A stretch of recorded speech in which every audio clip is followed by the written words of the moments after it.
été repérée par France Active, où j'ai commencé à travailler dans une antenne dans le Val-de-Marne à partir de 2001 et je rejoins le siège en 2008.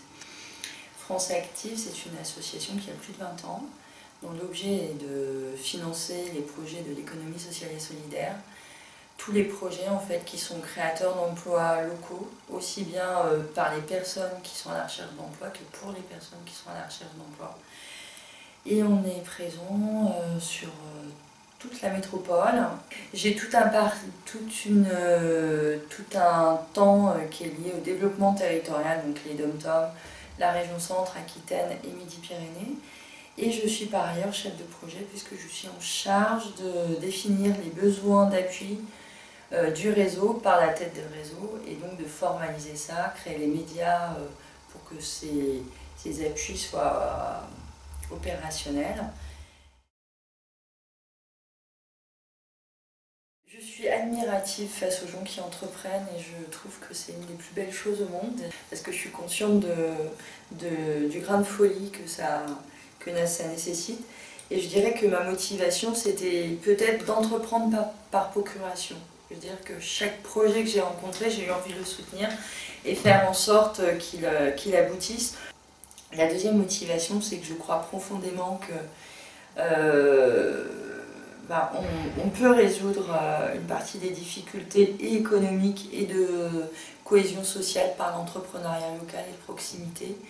C'est parce qu'il y a des gens qui prennent des risques, qui veulent créer des emplois locaux, à commencer par le leur, mais qui veulent créer à terme des emplois locaux, qu'on participe au mieux vivre ensemble et à la circulation locale des richesses. Et je pense que c'est par la multiplicité de ces petites initiatives qu'on apprend aussi ou qu'on réapprend aussi aux gens à consommer localement.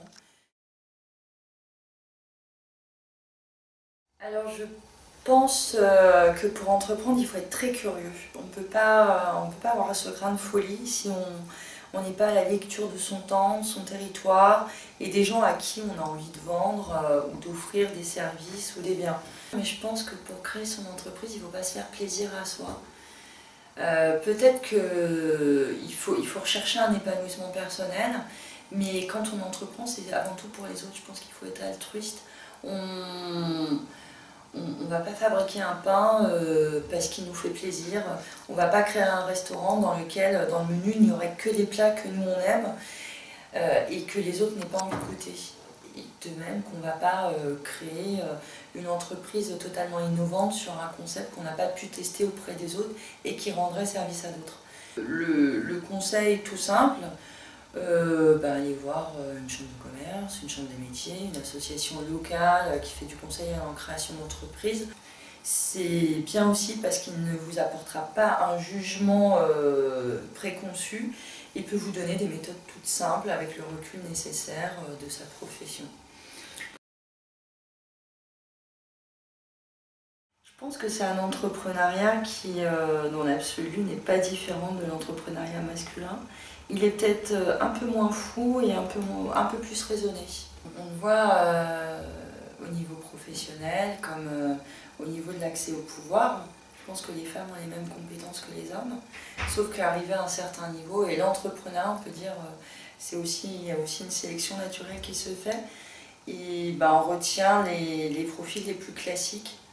Donc je pense qu'en matière d'entrepreneuriat, on retiendra les projets, peut-être iront au bout de leur parcours, les projets les plus raisonnés pour les femmes, mais peut-être que dans 20 ans et 30 ans, on se reverra et on dira que les femmes sont un peu plus folles lorsqu'elles entreprennent. Gagnons la folie.